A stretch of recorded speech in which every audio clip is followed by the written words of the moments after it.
नमस्कार मंडळी. आज मी केली माझ्या लक्ष्मींची पूजा. का? अहो का काय विचारताय? आज आहे गुरुपुष्यामृत योग. गुरुपुष्यामृत योग आणि तो देखील अधिक मासातला. गुरुपुष्यामृत योग कधी येतो माहिती आहे? जेव्हा पुष्य नक्षत्र गुरुवारी येतं, म्हणजे अगदीच दुर्मिळ योग बरं. आणि त्यात देखील अधिक मास. मग काय, खरं तर आजच्या दिवशी खूप गोष्टी करायला हव्यात.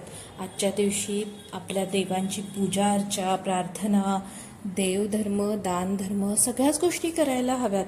पण आता आपल्या दगदगीच्या आयुष्यात इतक्या गोष्टी जमतात कुठे करायला. मग काय, बाकी काही नाही जमलं तरी मी माझ्या लक्ष्मींची पूजा मात्र नक्की केली हां.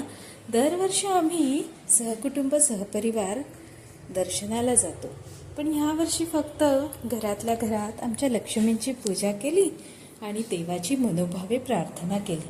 तुम्ही देखील तुमच्या घरातल्या लक्ष्मीची पूजा करा बरे का. मग बघा घरात कशी सकारात्मकता आणि ऊर्जा येते. आणि अधिक मासाविषयी अधिक माहिती हवी असेल तर माझ्या चॅनलला सबस्क्राईब करा. थँक्यू.